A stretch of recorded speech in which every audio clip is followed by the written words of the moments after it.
Hello, everyone. The story I will tell you today takes place in Wisconsin, the 30th state of the United States, known for its cheese production. In Wisconsin, there is a city named Milwaukee. In this city, horrific events unfolded related to the case of Jeffrey Dahmer. Jeffrey Lionel Dahmer, infamously known as the Milwaukee Cannibal, was a notorious serial killer and sex offender responsible for the heinous crimes of rape, murder, and dismemberment of 17 men and boys between 1978 and 1991. Many of these cases involved necrophilia, cannibalism, and the preservation of body parts, particularly human bones. Dahmer was diagnosed with borderline personality disorder by neurologists and forensic psychologists.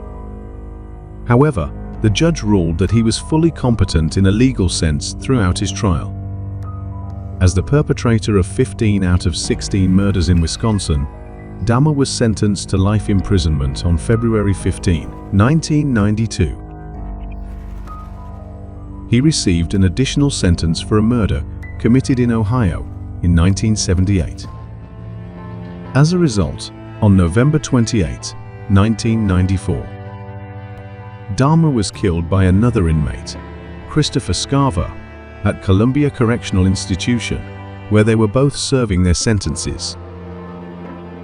Before delving into the motivations behind his gruesome acts, let's take a closer look at the life of Jeffrey Lionel Dahmer. Jeffrey Dahmer was born on May 21, 1960, in Milwaukee, Wisconsin, into a middle-class family. His father, Lionel, was a chemistry student of German and Welsh descent, while his mother, Joyce, was a telegraph instructor with Norwegian and Irish roots. As the eldest of two siblings, Jeffrey's early life was marked by instability. Reports indicate that he received insufficient attention from his parents, particularly due to his mother's struggles with depression and his father's preoccupation with work. Initially a cheerful child, his personality changed after a hernia surgery at age 4, making him more withdrawn and quiet. From a young age, Jeffrey displayed a peculiar fascination with dead animals, collecting insects and roadkill to dissect in the woods. He kept these specimens in jars, driven by curiosity about their anatomy.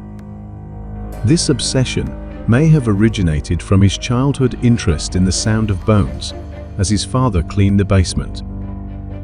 In 1966, the Dahmer family moved to Doylestown, Ohio, and then to Bath Township in 1968. These changes continued to influence Jeffrey's psychological development and behavior throughout his adolescence. During his early years at Revere High School, Jeffrey felt like an outcast. At 14, he began drinking beer and hard liquor at school, referring to it as his medicine. Despite limited social interactions, teachers described him as polite and recognized his intelligence, even though his grades were average. He had a boyfriend during his early teens, but the relationship was short-lived. Later testimonies revealed that Jeffrey often fantasized about having a completely submissive partner, and these fantasies gradually intertwined with violent thoughts. Before turning 16, he plotted to attack someone and hid in the bushes with a baseball bat, but his plan failed. He recalled that this was the first time he considered attacking someone. By 1977, his grades began to decline. His parents hired a tutor, but it proved ineffective. At the same time, Mr. Lionel and Mrs. Joyce frequently argued, and despite attending legal counseling sessions to save their marriage, there was no progress. In September, Mr. Lionel discovered his wife's infidelity, and they decided to divorce amicably. At the beginning of 1978, he moved out and relocated to a motel. After his mother and younger brother moved to Chippewa Falls, Wisconsin, Jeffrey lived alone, while his father stayed temporarily in a nearby motel. 3 weeks after graduating, he committed his first murder. On June 18, 1978, Jeffrey picked up 18-year-old Stephen Mark Hicks, who was hitchhiking to a rock concert at Chippewa Lake Park. Instead of going to the concert, Stephen accompanied Jeffrey to his home to drink and listen to music. After a few hours, Stephen expressed a desire to leave, but Jeffrey wanted him to stay. When Stephen attempted to exit, a struggle ensued, and Jeffrey struck him twice on the back of the head with a 10-pound dumbbell, knocking him unconscious. He then strangled Stephen with the dumbbell's handle until he was dead. Afterward, Jeffrey stripped Stephen's body and engaged in sexual acts next to the corpse. The following day, he moved Stephen's body to the basement and began to dissect it. He buried the remains in a shallow grave, but later exhumed them, removing flesh from the bones and disposing of it in acid, which he flushed down the toilet. He placed Stephen's organs in black trash bags to dispose of them. On his way to the dump, Jeffrey was pulled over by a police officer for erratic driving. When questioned about the bags in his back seat, he calmly claimed they were just garbage. The officer let him go with a warning. Some intact remains, including teeth and vertebrae, would later help police identify the victim. More than a month after Stephen's murder, Jeffrey's father returned home to find his son living alone. However, his first semester was unsuccessful due to alcohol abuse, leading to poor grades with a GPA of only 0.45/4.0. After 3 months, despite having paid for the second semester, Jeffrey decided to drop out. In January 1979, following his father's advice, Jeffrey joined the United States Army and served as a medical specialist in San Antonio, Texas. He was later transferred to Baumholder, West Germany, where he served in the 2N Battalion, 68, the Artillery Regiment. During this time, Jeffrey was accused of sexual assault by 2 fellow soldiers. Due to alcohol abuse, his performance declined, and he was discharged in March 1981. After returning to Ohio, Jeffrey lived with his father and stepmother, taking odd jobs while drinking heavily. Following an arrest for public intoxication, he moved in with his grandmother in West Allis, where he showed some improvement but was later arrested for indecent exposure at a fair and remained unemployed for 2 years. By late 1985, he started using sedatives to rape unconscious victims and turned to hotels after being banned from the restroom. In August 1986, Jeffrey was arrested for masturbating in front of 2 12-year-old boys, resulting in a conviction for indecent exposure and a 1-year suspended sentence in March 1987. On November 20, 1987, in West Allis, Jeffrey met Stephen Tuomi and invited him to the Ambassador Hotel. There, he gave Stephen a sedative and raped him. Despite knowing he had killed Stephen, he had no memory of the incident and was not charged in court. To dispose of the body, Jeffrey hung a "Do Not Disturb" sign on his door and bought a large suitcase to stuff the body into. After a week, he dismembered the victim, separating the flesh from the bones and disposing of them, except for Stephen's head, a process that took 2 hours. He wrapped the head in a blanket and boiled it in a mixture of Soilex cleaning solution, intending to keep the skull. However, this process made the skull brittle, so Jeffrey crushed and completely destroyed it.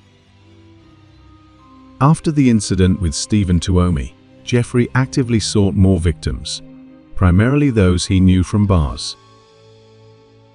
He lured them to his home, drugged them before or after sexual intercourse, and then killed them by strangulation. The next two victims were James Doxator, killed about 2 months after Stephen's death, and Richard Guerrero on March 24, 1988. On July 24, Jeffrey met Ronald Flowers, who was having car trouble. Despite Jeffrey's strange behavior, Ronald followed him home for help.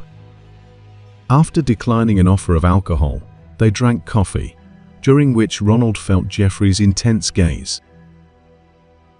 This led Jeffrey to spare Ronald's life, choosing instead to rob and sexually assault him. In September, Jeffrey's grandmother asked him to move out due to his behavior and the odors from the basement. The next day, he lured 13-year-old Anouk Synthesomphone to his home under the pretense of taking nude photos. Jeffrey was arrested for drugging and molesting Anouk, who managed to return home before losing consciousness. In January, he was convicted of second-degree sexual assault. On March 20, 1989, he was granted a 10-day leave for Easter and returned to his grandmother's house. 5 days later, Jeffrey met his fifth victim, 24-year-old Anthony Sears, outside a downtown bar. Anthony, a biracial aspiring model, struck up a conversation with Jeffrey as closing time approached. They returned to Jeffrey's grandmother's house, where they engaged in oral sex. Tragically, Jeffrey then drugged and strangled Anthony to death. The next morning, he dismembered Anthony in the bathtub and attempted to skin him, disposing of the flesh and crushing the bones. Jeffrey described Anthony as strangely attractive and chose to keep parts of his body, preserving the head and genitals in acetone. On May 23, Jeffrey received a 5-year suspended sentence and a year in a correctional facility with work release privileges. He was required to register as a sex offender and was released 2 months early. Afterward, he temporarily stayed with his grandmother before moving to the Oxford Apartments on North 25th Street in Milwaukee in May 1990. From 1990 to 1991. Through simple manipulation, Jeffrey went on to commit his crimes, resulting in a total of 12 victims. On July 22, 1991, Jeffrey approached 3 men, offering $100 for nude photos and drinks. Tracy Edwards, 32, took him up on the offer. Once inside Jeffrey's apartment, Tracy was struck by a terrible odor and noticed several barrels of acid, which Jeffrey claimed were for cleaning tiles. As Tracy turned to look at a fish tank, Jeffrey handcuffed one of his wrists. When Tracy asked, "What's going on?" Jeffrey fumbled and couldn't secure both hands, then directed Tracy to the bedroom for the photos. In the bedroom, Tracy saw posters of naked men and The Exorcist III playing on the TV, along with a large drum that emitted a strong stench. Jeffrey brandished a knife and demanded that Tracy pose for nude photos. To placate him, Tracy unbuttoned his shirt and suggested that Jeffrey put the knife down. Desperate to escape, Tracy insisted, "I'm your friend. I'll never leave you," while plotting to jump out the window or flee through the unlocked front door. When he asked to use the bathroom, Tracy suggested they drink beer in the cooler living room, and Jeffrey agreed. Seizing the opportunity, Tracy asked to use the bathroom again. Noticing that Jeffrey had loosened the handcuff, Tracy punched him, causing Jeffrey to stumble, and he rushed out the front door. During his time with Jeffrey, Tracy had glimpsed a head in the freezer and a hand in a filing cabinet. At 11:30 p.m. on July 22, Tracy flagged down a patrol car, showing officers Robert Routh and Rolf Mueller a handcuff on his wrist and claiming a man had cuffed him. They took him to Jeffrey Dahmer's apartment, where Jeffrey admitted to cuffing Tracy and mentioned that the key was in the drawer next to the bed. In the bedroom, the officers found a large knife and disturbing photos of dismembered bodies. As Jeffrey resisted arrest, they called for backup. They discovered a severed head in the refrigerator, and Jeffrey muttered, "With what I've done, I should die," before being taken to the police station. By morning, news of the serial killer had spread worldwide. Amid a careful look of flat 213, police revealed a chilling cluster of proof. In the kitchen, they found 4 human heads. The room and closet contained 7 skulls, a few either painted or dyed. In the cooler, examiners found a dissected middle, along with sacks of organs and substance solidified to the bottom. The look too uncovered 2 total human skeletons, a combine of separated hands and 2 protected penises. An area of a scalp was found, and in the corner of the room stood a 55-gallon drum filled with the rotting remains of 3 casualties submerged in acid. Confessed to killing 16 people in Wisconsin from 1987 to 1991, along with the case of Stephen Hicks in Ohio in 1978. He ate the heart, liver, arm, and thigh meat of some victims.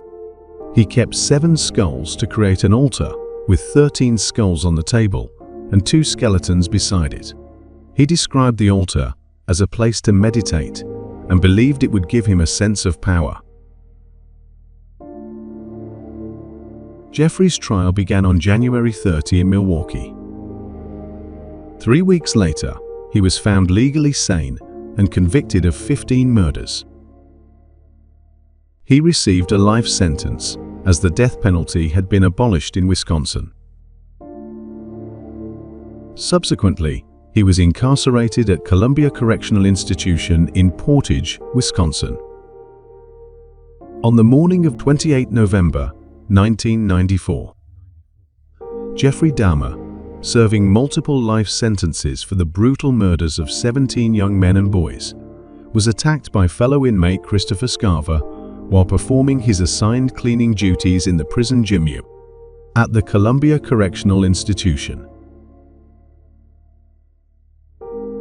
Scarver, who harbored deep resentment toward Dahmer for his crimes, used a metal bar from exercise equipment to deliver multiple fatal blows to Dahmer's head and face. Dahmer was still alive when prison guards discovered him, but his injuries were severe, and he was pronounced dead approximately an hour later at a nearby hospital. Per Jeffrey Dahmer's prior request, his body was cremated and his ashes were given to his family. This is the content of a horrifying murder case. We sincerely hope to receive your opinions and thoughts on this issue. Please share your perspective in the comments section below. Thank you for following, and see you in the next video with even more dramatic stories.